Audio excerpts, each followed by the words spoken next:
What is up, everybody? Back with a new video here, and it's a little bit different style of one. I'm bringing my good friend here, Pouya, on. I think it would be cool to talk about kind of his journey through metal. He's from Iran and kind of the whole upbringing of his metal journey and whatnot and how it goes on over there. But Pouya, thanks a lot for coming on, man. What's up?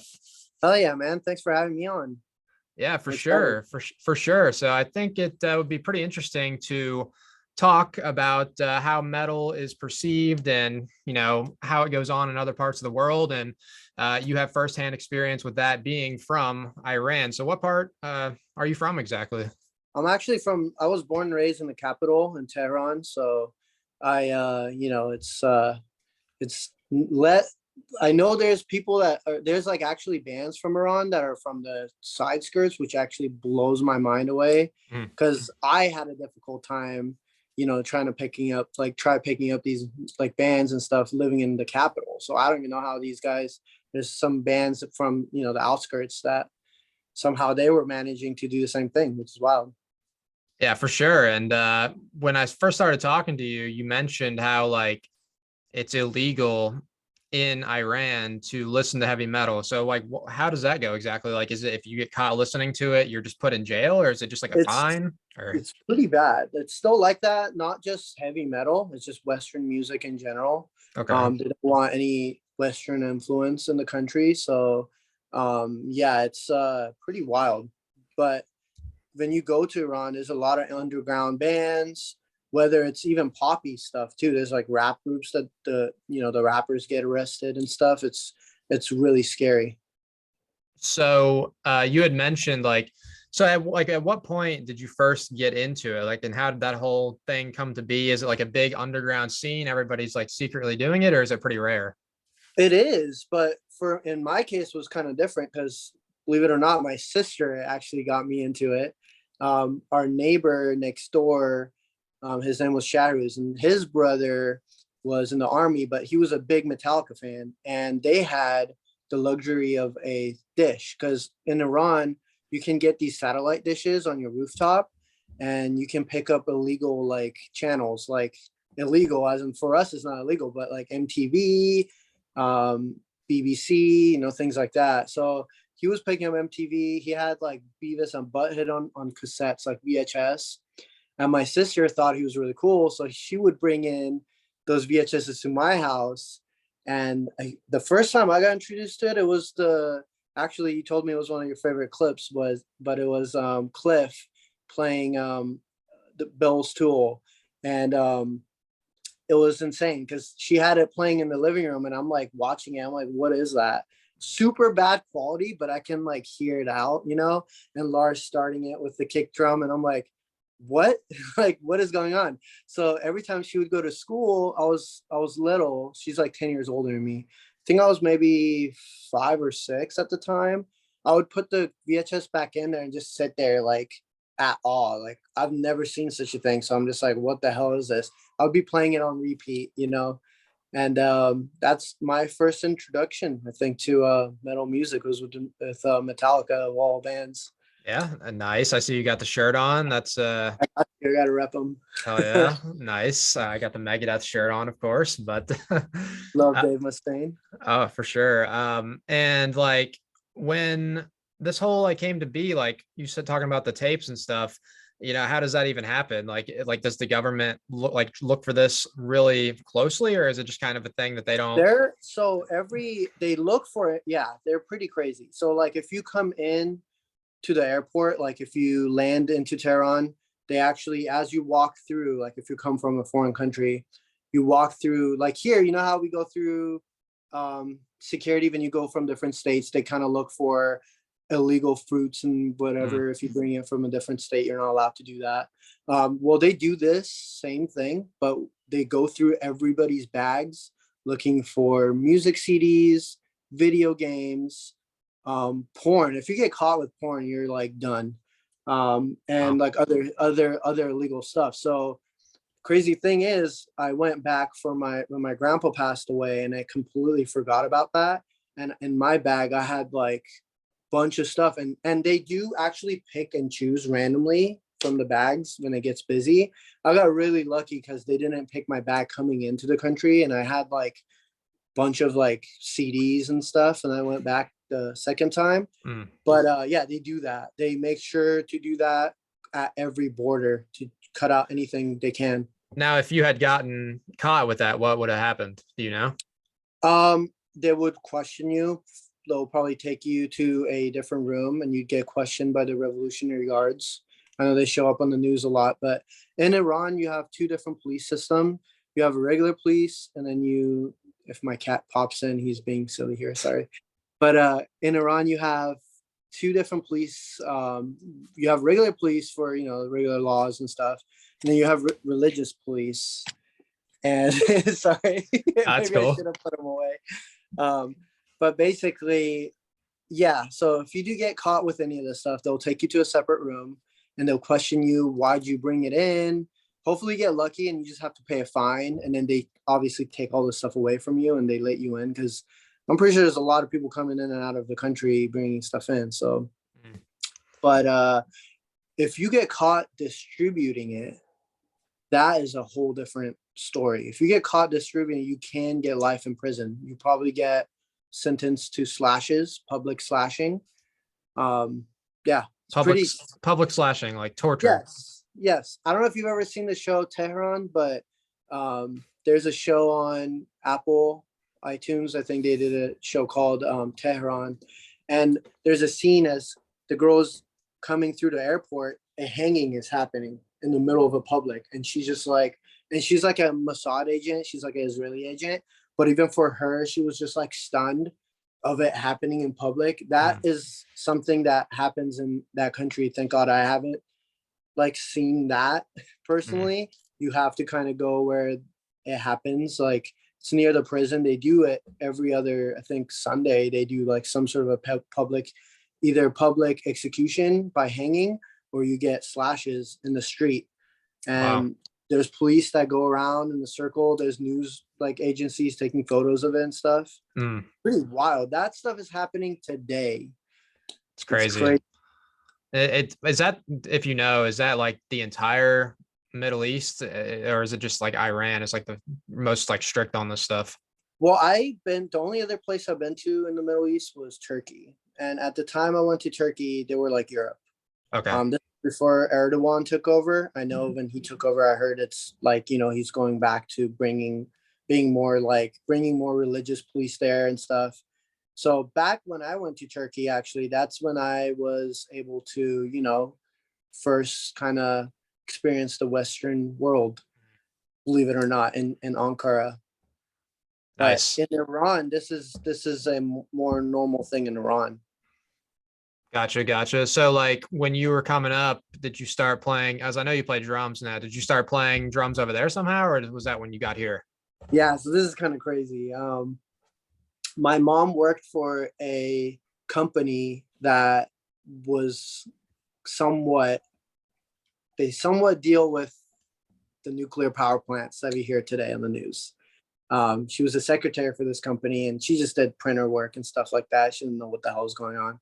But when she would come home, she'd bring me these like printer sticks. They were like these green sticks for the paper rolls. And she would bring them for me because she knew I was watching Lars all day long, pretending with like pencils that I'm a drummer. So she would bring me these green like sticks that they look like drumsticks. And I would set up my pillow and I would like play to it, dude, for hours. And in my mind, that was my escape because it was so chaotic living there, you know, and I had to I was living with my grandparents too at the time and had a bunch of family things going on. So that was my escape. I would go into my room, I would blast Metallica on TV, like super shitty quality. And in my mind, I was pretending I'm Lars Ulrich. So I'd be like playing drums for hours. And I was like maybe like 6 or 7 at the time. So that's where it all started.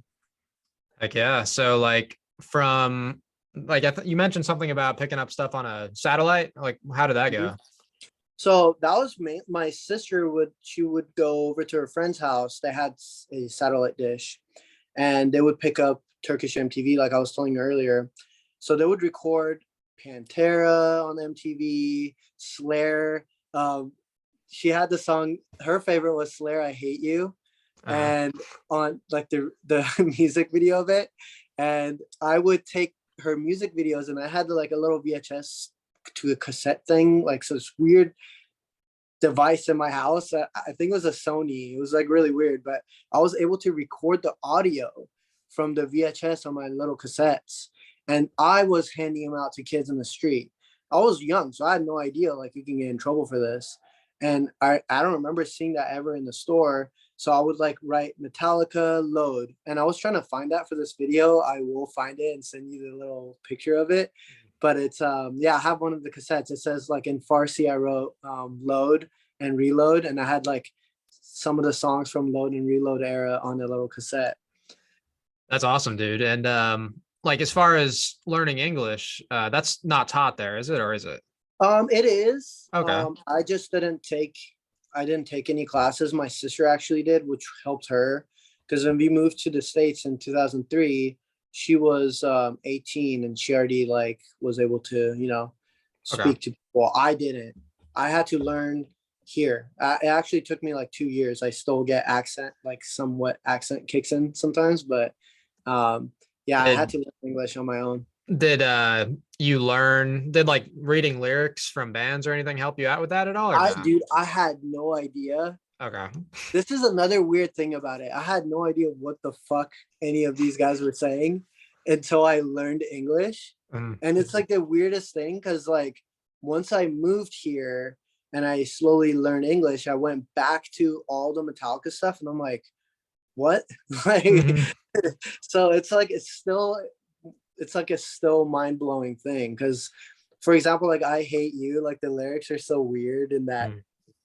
I think it's a Slayer cover song. I'm not sure if that's their original song or not, but it was like after Dave Lombardo left the band, but she would play that all day long. Like, I hate you. And I'm like, I don't even know what the fuck that meant, Yeah.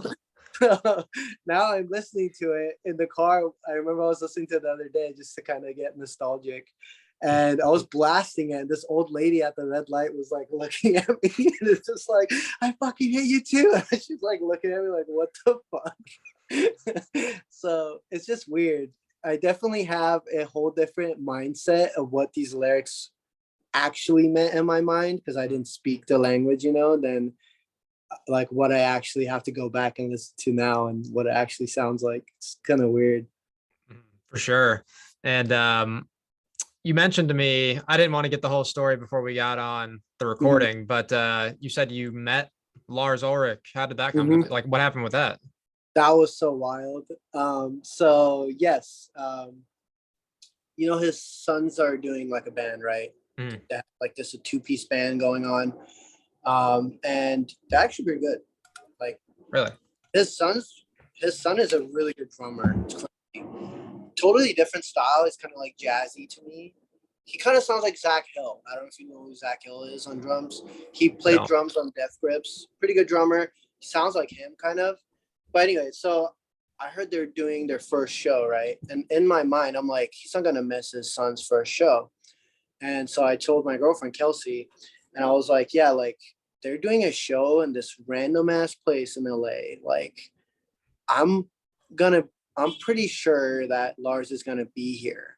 And Kelsey on Instagram, she's like, no, he's doing this interview with Miley Cyrus in New York, like he's not gonna be there. And I already bought tickets anyways, but something was telling me that he's gonna be there. So we go to the show. The funny thing is, dude, there was kids there with Metallica jackets that didn't even know that was Lars. I'm Like, pretty sure I was the only one that Lars was just chilling in the audience. he was just chilling there. And there was a kid in front of him with a Metallica vest on that had no idea that was Lars, like standing right behind him. Wow.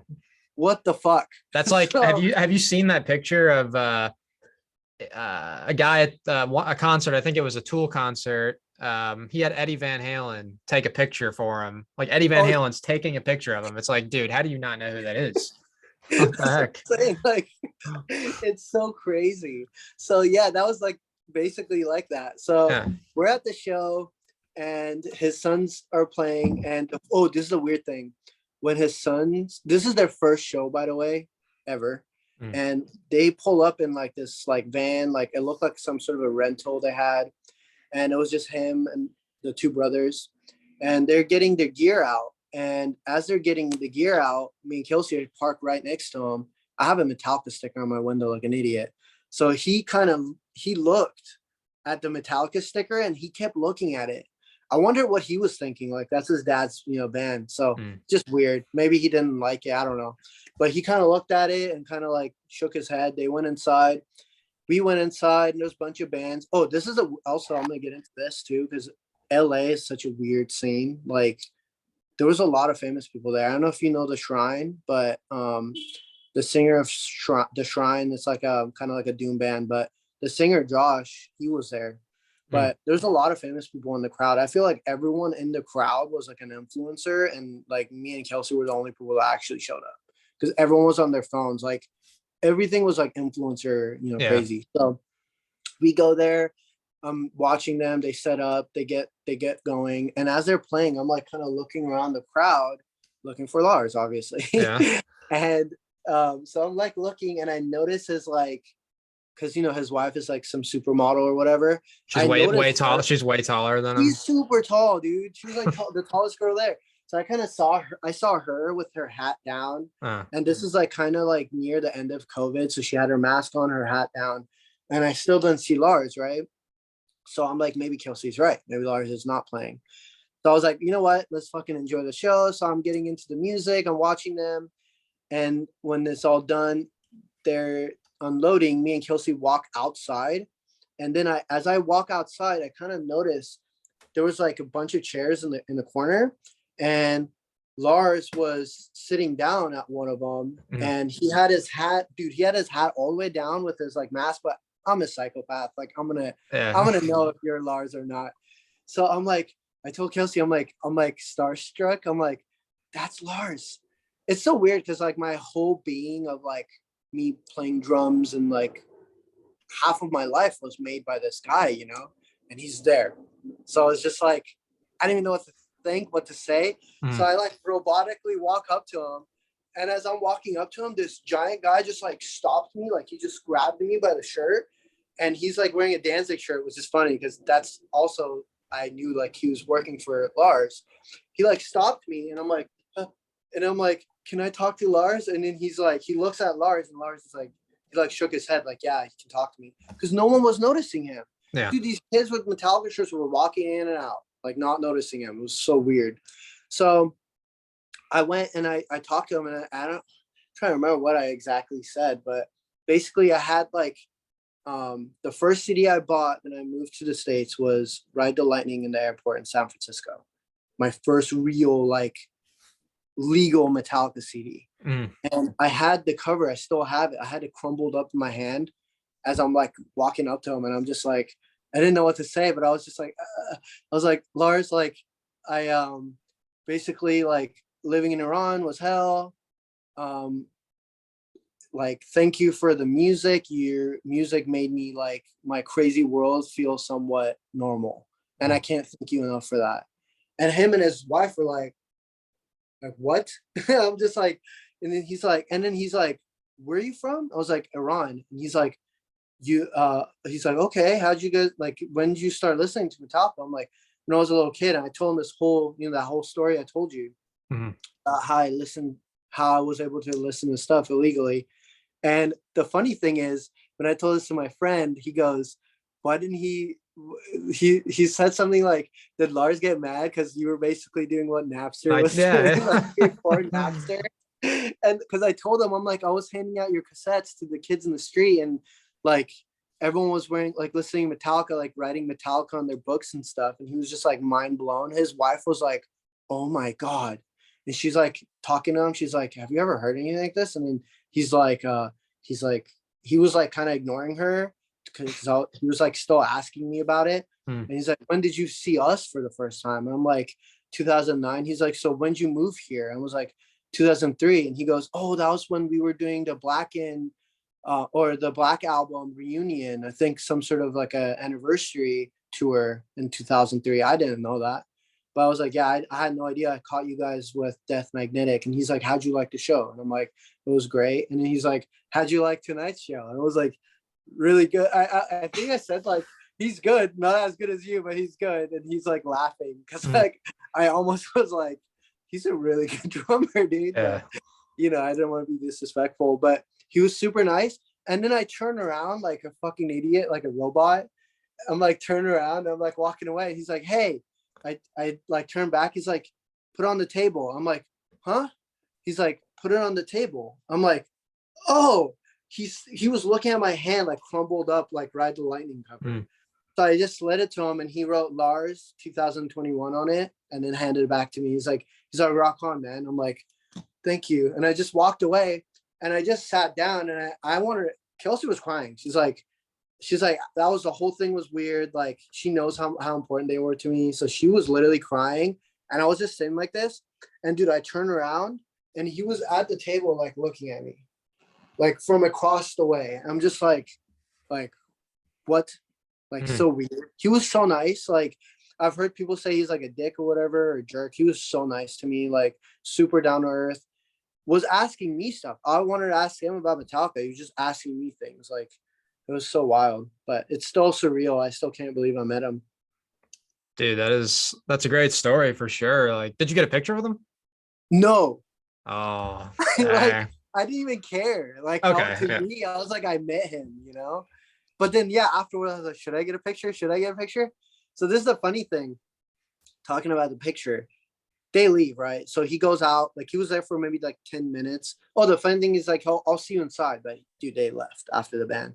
So he leaves, his kids stayed all the way to the last show, which is kind of cool to see because I know this is their first show, but that's like a thing with all bands, like especially up and coming bands. You don't want to play a show and then just leave like a dick. You got to stay out the whole night. Those guys stayed the whole night for every single band and act that played that night. But Lars leaves, and then I sit down and I hear a group of Iranians. Really?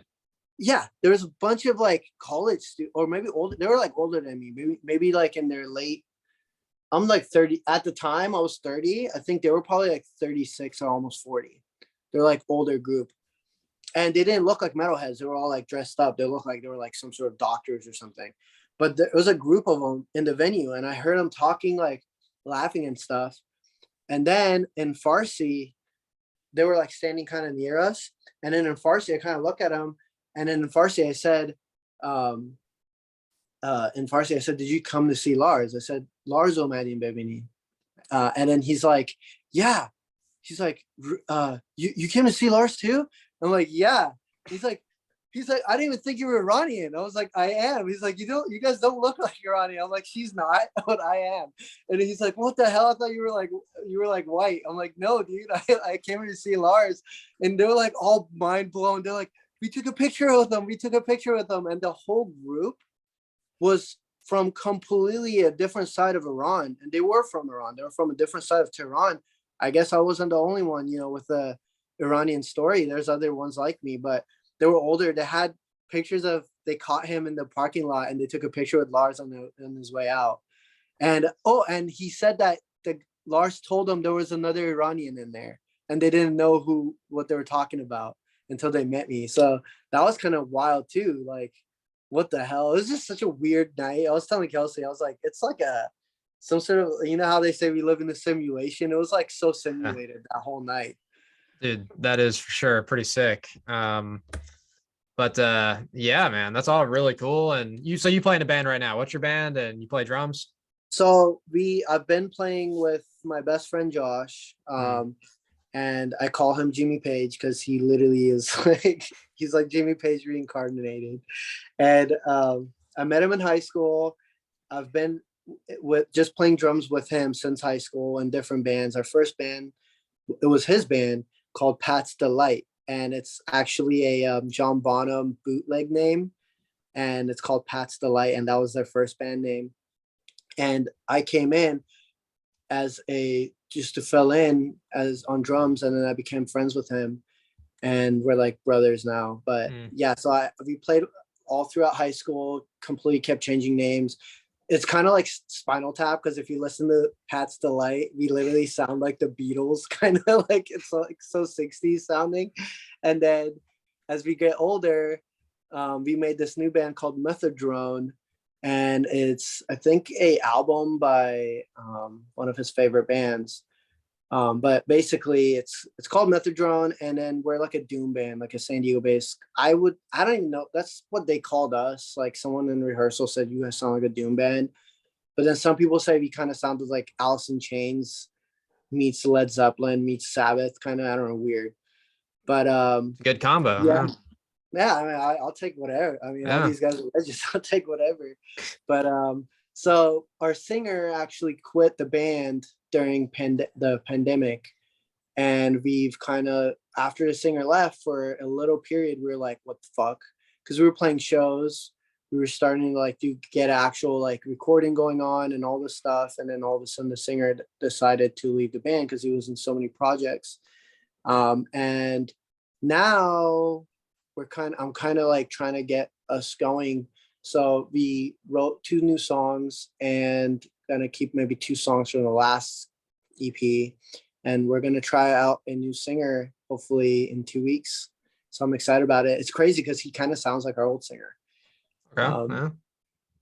But yeah, he likes more of our stuff. Our last singer loved Tool, and he didn't really like any of the new bands we like. He didn't like Sabbath really.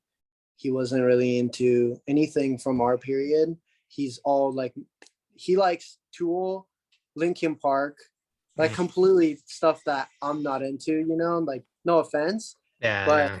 but that's why I wanted it, because I wanted the band to sound different. I wanted, because every doom band here in San Diego or SoCal, I don't know if you're listening to any of them, but dude, they all sound the same. The vocals all sound the same to me. I wanted it to be different. The music is kind of like, you've heard it. I mean, I Yeah. don't know what kind of Sabbathy kind of, I Yeah. guess. Sabbath. Yeah.